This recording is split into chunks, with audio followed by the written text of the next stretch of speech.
How do I build a successful AI startup? Over $116 billion was invested in AI startups during the first half of 2025. That is over 50% of all the capital that was invested. But here's the reality. The winners in AI will not be the ones copying everyone else. I saw the same pattern during the semiconductor boom. The survivors were the companies that went after the markets everyone else ignored. And the same thing is about to happen in AI. Just like past investment booms, you can be guaranteed there will be a massive overinvestment in AI. You need to build your startup from day one so it survives what's coming. And that's what today's video is all about. In today's video, I will share with you, based on my experience and the experience of other CEOs I've worked with, how your startup can thrive in the coming AI boom and bust cycle. I hope you like it. Hi, I'm Brett. On my channel, I help early stage startup CEOs like you raise money and grow your startup. So if this sounds like you, then hit the subscribe button and the bell so you get notified every time I release a new video. Let's get started. Today's video is divided into 4 parts. In part 1, we'll examine the lessons of previous booms. In part 2, we'll talk about your strategic positioning. Part 3 covers financial discipline and investor dynamics.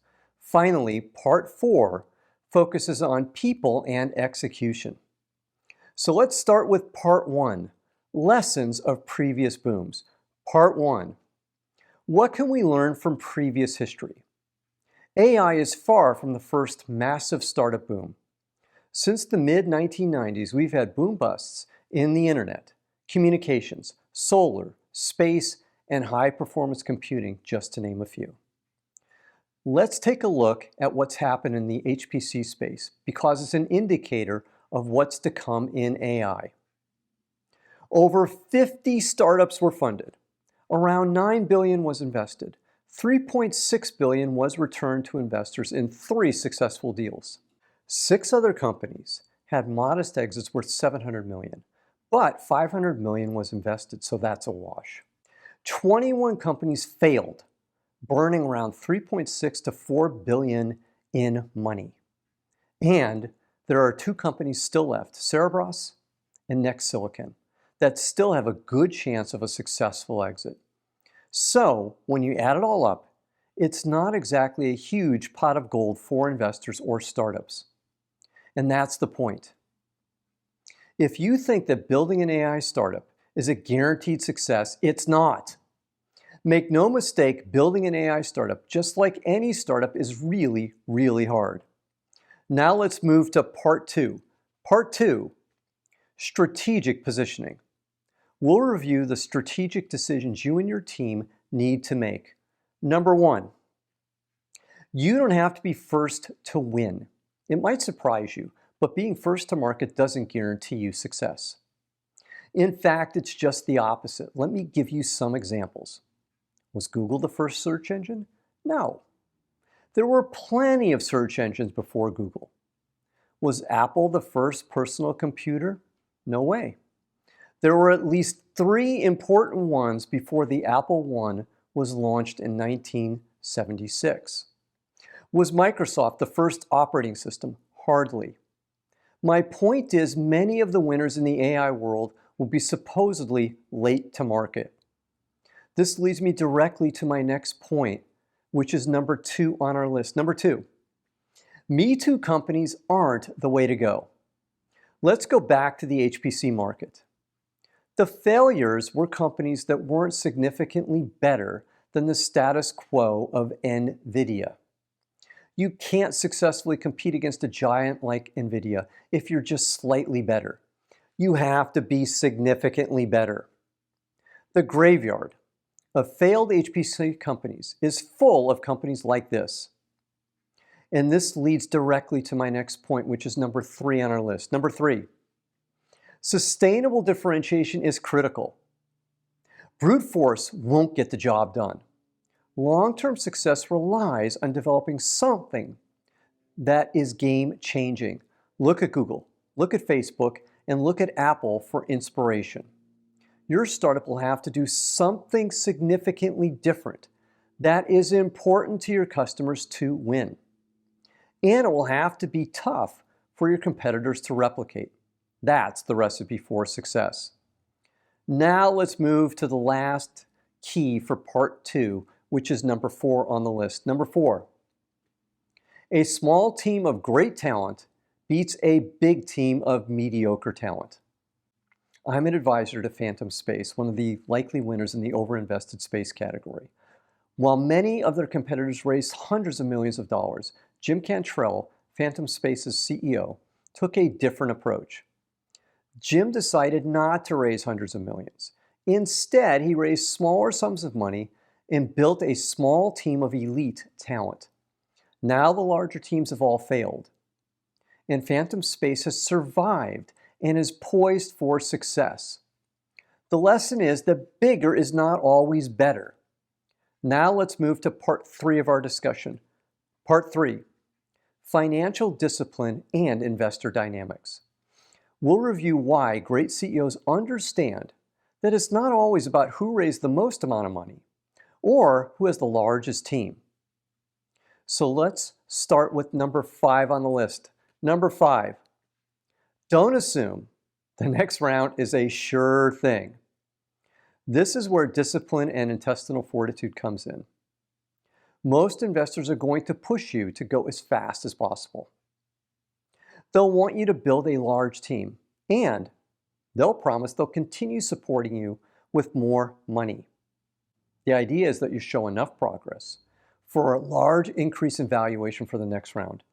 Then you hire more people, execute, and the valuation goes up again. And this cycle continues like a Ponzi scheme, with the valuations continually going up. However, what happens if you don't execute well? What happens if money gets tight because of a recession? Then the bottom falls out of your company. You can't raise the next round of funding, and your startup is gone. So, even if you raise a large sum of money, you need to manage the money wisely. Back to the Phantom Space example. A large part of Phantom Space's success is due to their discipline. Jim and his team understood the power of fiscal discipline. You should too. Now, let's move to number 6 on my list. Number 6, beware of growing into your valuation. There will be a bubble in valuations for AI startups where the valuations are not sustainable. For example, Graphcore was one of the more well-publicized startups in the HPC space. Their valuation peaked at $2.8 billion in 2020.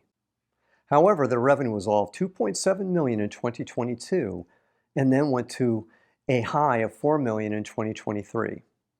If you're keeping score at home, that's a price to sales ratio of somewhere between 1,000 to 1 or 700 to 1. To justify their sky-high valuation, Graphcore's revenue would need to be well over $100 million per year and growing at a significant clip. Eventually, Graphcore was sold to SoftBank for $600 million. However, Graphcore raised $682 million, so it lost investors $82 million. The lesson for you is execution matters. And this brings us to number 7 on the list. Be appropriately frugal. Let's go back to Phantom Space again. Jim was recently being interviewed, and he somehow got on the subject of why there isn't air conditioning in all parts of their Tucson facility. Now, Tucson gets pretty warm in the summer, but as Jim says in the interview, we'll get around to it, he means the air conditioning, someday.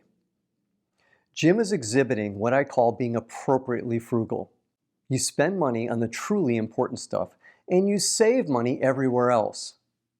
You should operate this way regardless of how much money you raise, because your cash is the one thing you have direct control over as CEO. And you never know when you're going to need that last dollar of cash to survive. Now let's move to number 8 on the list.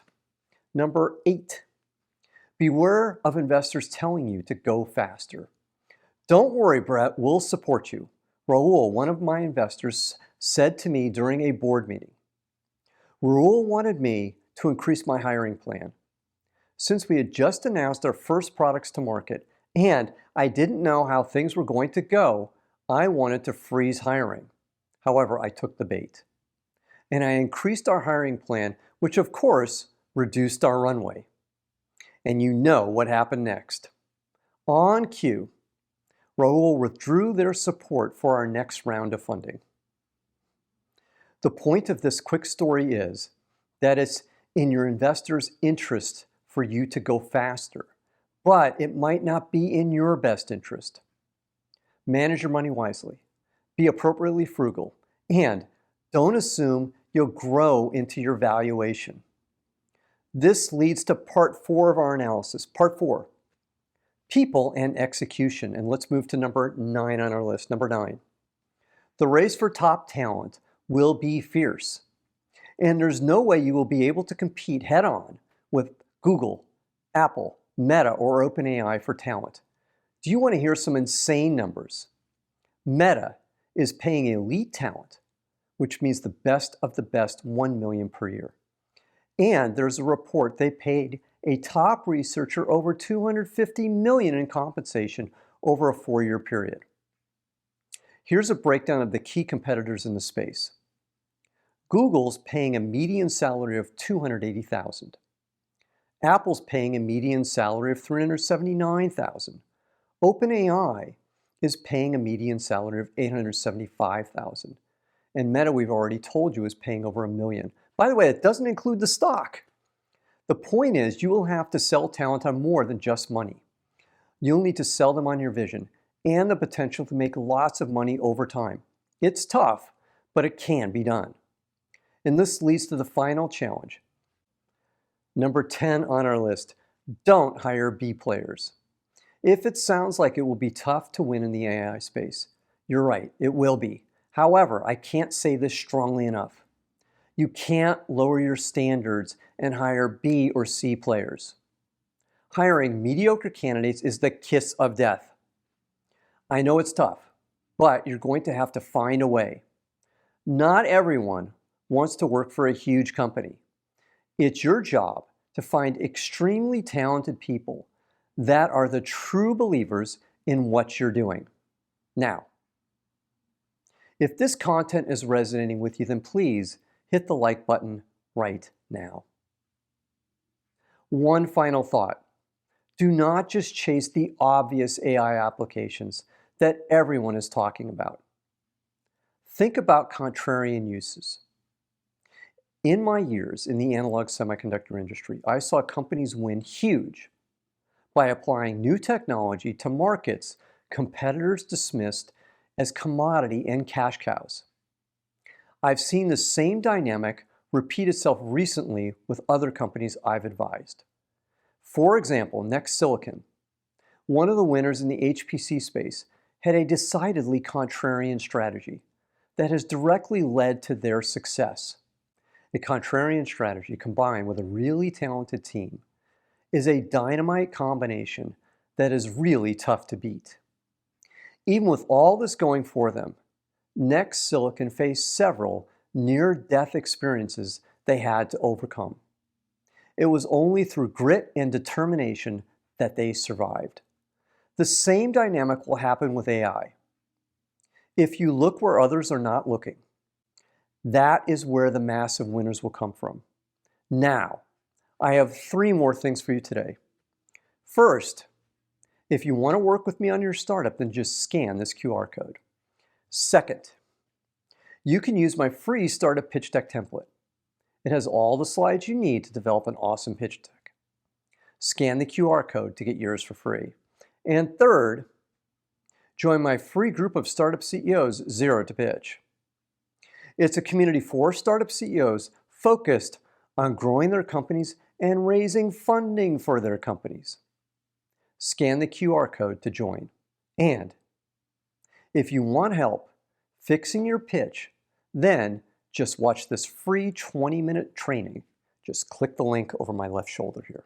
I'm Brett at brettjfox.com. Thanks for watching today. Take care. Bye.